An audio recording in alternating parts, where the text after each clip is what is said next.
qué es tan importante hablar de los visigodos en este momento? Vamos a ver, hoy tenemos en España un gran debate nacional, bueno, desde hace ya unos cuantos años, que es precisamente si somos o no una nación y desde cuándo. Y hay una corriente, digamos, pastelosa, que es la que dice que somos una nación de naciones, que es algo que propiamente dicho en realidad no quiere decir nada. Hay otra corriente que dice que, bueno, que sí, que somos una nación política desde las Cortes de Cádiz. Y yo creo que la realidad histórica es que somos una nación histórica, como la mayor parte de las naciones europeas, por otra parte, que son naciones que se construyen a lo largo de la historia hasta que existe una conciencia política de comunidad. Bueno, en el caso de España, esa nación histórica aparece por primera vez con los visigodos, porque son los primeros que conscientemente organizan un reino independiente, ya completamente singularizado al margen de la tutela del Imperio Romano, que se llama Hispania. Y ¿qué quiere decir España? Como todo el mundo sabe. Entonces, si ellos crean un reino que se llama así, se llaman a sí mismos así, y además blasonan de ello como Isidro de Sevilla en su célebre Loa a Hispania, lo lógico es pensar que efectivamente eso es España. Lo raro sería pensar que no, que eso era Noruega. No, evidentemente España es el origen de España como nación histórica.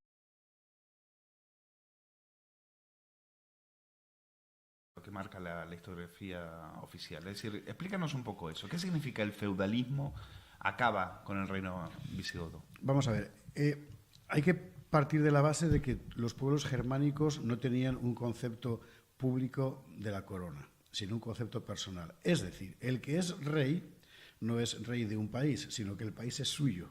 Por eso al morir puede repartirlo entre sus hijos, como ocurre en el reino de los francos, después de Clodoveo.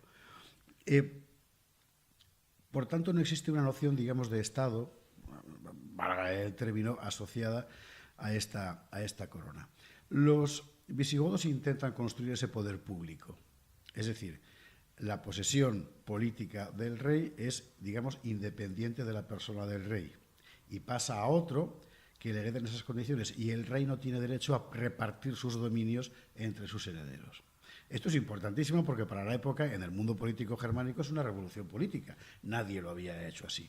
Lo hacen los visigodos por primera vez copiando el modelo romano en el que el Estado es independiente de la persona del que manda, ¿no? Bien. La realidad, sin embargo, es que para poder mantener un poder público de este corte hacen falta unas estructuras estables, institucionales, lo suficientemente sólidas como para que permanezcan inalteradas entre un rey y el siguiente. Claro. De lo contrario, se desharían. Bien, y eso es exactamente lo que ocurre porque, claro, ¿qué instituciones, qué estructuras hay en un momento como el siglo VII, finales del siglo VII, donde en la práctica el poder sobre la tierra, el poder sobre los recursos, el poder sobre la guerra, es decir, sobre la capacidad de movilizar huestes, depende siempre de un jefe territorial? Pues es realmente difícil mantenerlo. De tal manera que los reyes empiezan un camino peligrosísimo, los reyes godos, que consiste en que para mantener la estructura del Estado, llamémosle así, insisto, más o menos cosida, reparten entre sus fieles. Fieles que a su vez empiezan a generar sus propias dinámicas de poder. Fieles dices caudillos. La gente de su la clan, gente que eligen para sí. Gobernar en las distintas... Su delegado de gobierno, digamos. Por así decirlo, que a su vez son grandes terratenientes. Claro. ¿No? Aquí ya está enteramente mezclada la población hispano-romana, la población hispano-goda, ya son prácticamente lo mismo. Claro, cada uno de ellos desarrolla su propia dinámica de poder, de tal forma que llegan a estar en condiciones de imponer a la corona sus propias condiciones para que el rey mande. A partir de este momento el poder deja de estar en el rey y pasa a estar en los señores. Es el comienzo del feudalismo. En el caso del reino de los francos llega a haber hasta 4 reinos distintos, sometidos todos ellos además a sus propios nobles. Bueno, eso es lo que provoca que estos tíos se maten entre sí, que cada rey dure menos que el anterior y demás. Bueno, eso fue antes. Eso fue antes de que se convirtieran en un reino. Esa fue la peor época, sin ninguna duda. No. Pero el final también. Esto es al final del siglo VII. Un momento en el que viene a coincidir, además de toda esa inestabilidad política, una terrible peste que se declara en el sur de Francia, que era parte de la España visigoda, Narbona, y que aniquila una enorme cantidad de la población, se calcula que hasta un 25%, su secuela de hambrunas, de malas cosechas y, inevitablemente, de pelea por unos recursos cada vez más escasos y, por tanto, un conato de guerra civil. Y el final del reino visigodo es exactamente esto, es decir, no hay un poder público capaz de imponer una autoridad y, por tanto, una única dirección.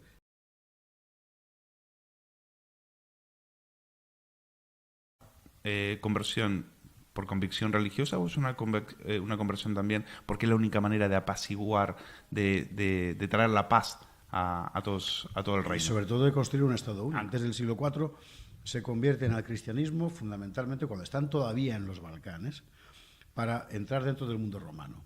Y se convierten al cristianismo que hay. Resulta que en ese momento el emperador es arriano.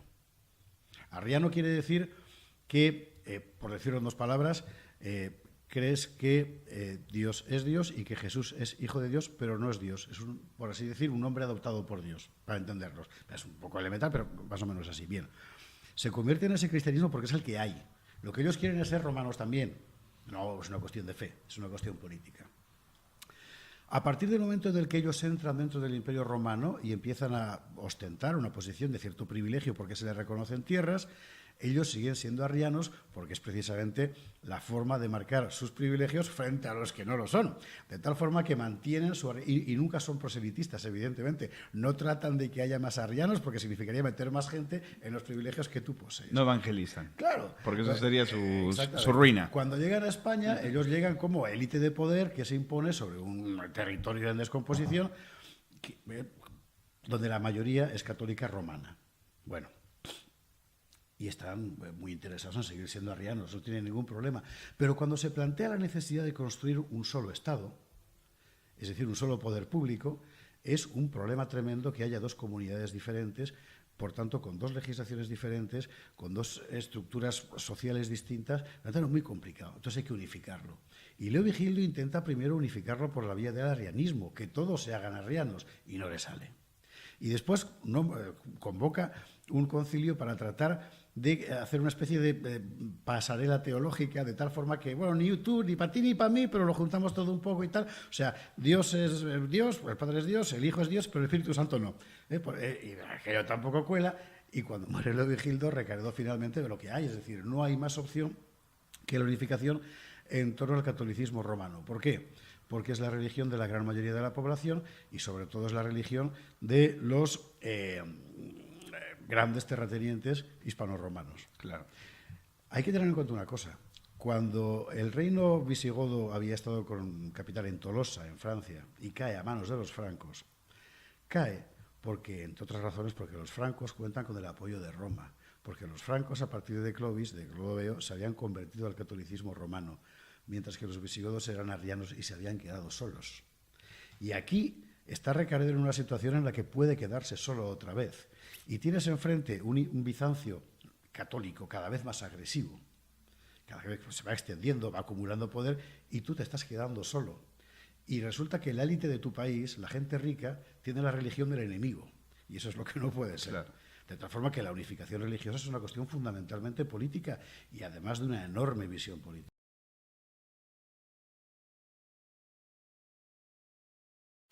Una de las cosas que te llama la atención es que no eran un pueblo bárbaro, no eran, o al menos no eran estos atrasados que nos hacían creer, ¿no? Porque de hecho Ortega y Gasset, al que en este aspecto no le tienes mucha simpatía, le llamaba germanos de pacotilla, ¿no? A los visigodos. Y tú dices que de pacotilla nada, que esta gente conocían a Aristóteles, sabían, hablaban tenían conocimientos astronómicos muy interesantes, y sobre todo destacan lo de las pizarras, ¿no? Eso también. Hay tres elementos, de hecho cuatro, pero bueno, que a mí me parece muy importante, yo en el libro he tratado de subrayarlos. La carta del rey Sisebuto, que cuando llega al trono ya es un hombre mayor, que es un rey guerrero. La carta que le escribe a Isidoro de Sevilla, explicándole que los eclipses de sol no son producto de causas sobrenaturales, como cree el vulgo, sino que, como todo el mundo sabe, la Tierra, como todos los planetas, son esféricos, es esférica, y describen, como todo el mundo sabe, órbitas elípticas, etcétera. Así le ponen, como todo el mundo sabe. No lo pone como todo el mundo sabe, yo saco el texto en el libro, pero ¿quién lo sabe? Aristóteles. Porque es la astronomía de Aristóteles, que la conocía completamente. Sisebuto, que es un rey guerrero, que en ese mismo momento está llevando una operación de desembarco en la cornisa cantábrica, le escribe una carta a Isidoro de Sevilla en hexámetros latinos, perfectamente compuesta, canónicamente, un tipo muy instruido, muy cultivado, explicándole todas estas cosas y defendiendo, además, que hay también planetas que tienen luz propia, no solo el sol, como creía San Isidoro, y tenía razón Sisebuto, efectivamente. Él creía que solo el sol tenía luz y los demás reflejaban, ¿no? Bueno, es muy interesante porque, claro, te das cuenta, o sea, la España visigoda era esto, evidentemente no toda, claro, las élites culturales. Braulio de Zaragoza, discípulo de Isidoro, la propia obra de San Isidoro es monumental. Isidoro es el que, de alguna manera, hace una especie de enciclopedia, ¿no? Es el que trata Sí, bueno, de aunar, las ¿no? etimologías, todos los conocimientos claro, que había en la época, ¿no? Es decir, citabas tú también lo de las pizarras. Es un descubrimiento, que lo estudió mucho Isabel Velázquez, formidable, porque descubres lajas de pizarra, tal cual, manuscritas, sobre cuestiones de orden doméstico. Pues yo he cambiado tantos quesos por tantas vacas, aquí he vendido 2 esclavos y me he comprado 4 ovejas, ese tipo de cosas. Es decir, tienes la constatación física de que una parte de la población servil, no de las élites del país, sabía leer y escribir. Estaban alfabetizadas, que es una cosa insólita en la Europa del momento. Y luego tienes una ciudad como Recópolis, de la que hoy solo quedan las ruinas a la de Zorita de los Canes en Guadalajara, que cada vez que se excava, y el profesor Olmo lleva años excavando allí, aparecen cosas más y más fascinantes. Tiene que haber sido una ciudad increíble, ¿no? Bueno, estaba amurallada, ¿no? Sí, y es que está llena de fragmentos cerámicos del norte de África, de Palestina, de Bizancio. O sea, era un centro comercial de primer orden. Entonces, a medida que vas investigando en materia arqueológica, etcétera, va creciendo el relieve cultural del mundo godo